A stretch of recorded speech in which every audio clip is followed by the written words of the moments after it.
যেরকম একটা সিদ্ধান্ত কলকাতা পুরসভার জন্য আপনারা ভাবনা চিন্তা করেছেন, আমি কলকাতা পুরসভার একজন গত হাউসের এক সদস্য, আমি কলকাতা পুরসভার ভোটার, ফলে আমি সর্বান্তকরণে সমর্থন করছি এবং কেন সমর্থন করছি সেটাই ব্যাখ্যা করব।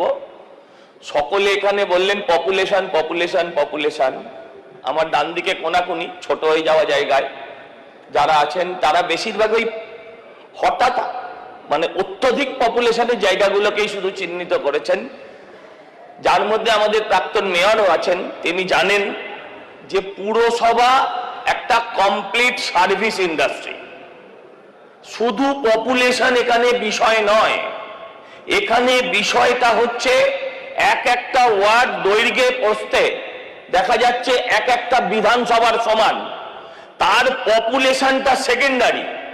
আমার মনে হয় তার সাইজটা আয়তনটা আমাদের ভাবা উচিত, কারণ পুরসভাকে সেই অঞ্চলের রাস্তার দায়িত্ব নিতে হয়, সেই অঞ্চলের মানুষকে জল দিতে হয়, SWM মানে সলিড ওয়েস্ট ম্যানেজমেন্ট করতে হয় এবং আরো সমস্ত পৌর সুবিধে দিতে হয়। আমার যা পৌর ফান্ড, একটা ওই রকম বড় ওয়ার্ডেরও যদি পৌর ফান্ড যদি একই হয়, আমার মতন একটা মাঝারি ওয়ার্ডের যা ম্যান পাওয়ার যদি ওই রকম একটা বড় ওয়ার্ডের ম্যান পাওয়ার একই হয়, তাহলে কখনোই কাজ করা সম্ভব নয়।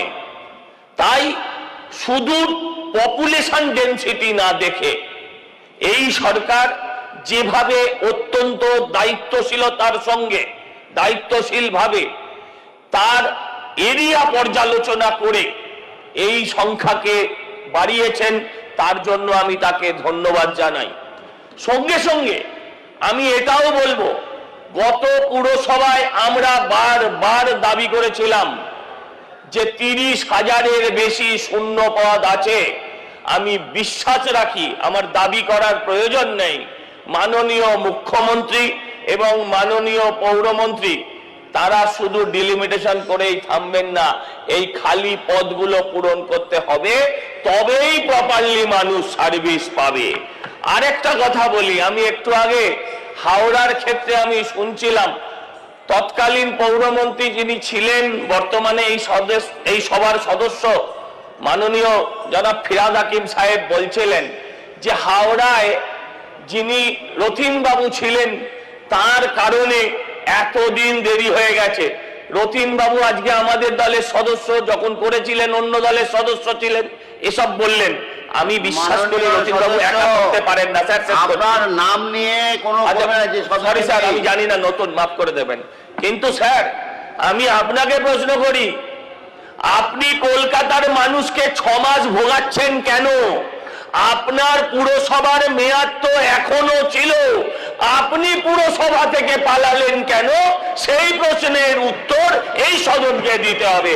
প্রতিদিন মানুষের সমস্যা হচ্ছে, প্রতিদিন মানুষের সমস্যা হচ্ছে, মানুষকে প্রতিদিন মানুষ চিঠির জন্য সইয়ের জন্য দরজায় দরজায় ঘুরে বেড়াচ্ছে, এমএলএদের কাছে যাচ্ছে, এমএলএদের কাছে গিয়ে তারা ওয়ারিশান সার্টিফিকেট চাইছে। সব এমএলএ সবাইকে চেনে না, অনেক সময় ফিরিয়ে দিচ্ছে।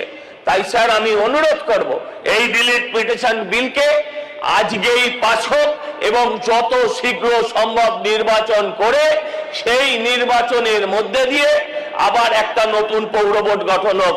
জনাব জাভেদ সাহেব বলছিলেন, উনিও অনেক বয়স্ক, আমার পিতৃতুল্য, আমার বাবার সাথেও একসাথে কাজ করেছেন। উনি বলছিলেন অনেক কথা আমি শুনছিলাম, 209টাকে 218 করে দিতে হবে। আমি বলছি যে আপনি তো অনেক দিন ছিলেন, আপনারা তখন আপনারা কোনোদিন এই ধরনের চিন্তা ভাবনা মাথায় আনেননি কেন? এই প্রশ্নের উত্তর তো আজকে আপনাদেরকেও দিতে হবে, আপনাদেরকে বলতে হবে। আপনি বলছেন এত কম সময়। স্যার একটা কথা বলি, এসআইআর এর সময় বলেছিলেন এত কম সময় এসআইআর কি করে হবে? এসআইআর হয়েছে, ভোটও হয়েছে, ফলাফলও হয়েছে, এবারে ডিলিমিটেশনও হবে, ভোটও হবে, ফলাফলও হবে। আর কি হবে সেটা আপনিও জানেন আমিও জানি, সেটা কি হবে আপনিও জানেন আমিও জানি। আসুন, আমি আবার আপনাদের কাছে আবেদন করছি যে আসুন আমরা সকলে মিলে রাজনৈতিক ভেদাভেদ ভুলে এই শহর আপনার, এই শহর আমার, এই শহরকে আমরা আক্ষরিক অর্থে তিলোত্তমা করে তৈরি করি। ধন্যবাদ জানিয়ে আমি আমার কথা শেষ করলাম। আমাদের ভিডিও ভালো লাগলে লাইক এবং শেয়ার করুন। কমেন্ট সেকশনে গিয়ে জানান আপনাদের মতামত। আরও ভিডিও পেতে আমাদের চ্যানেল সাবস্ক্রাইব করুন এবং প্রতি মুহূর্তে খবরের আপডেট পেতে প্রেস করুন বেল আইকন।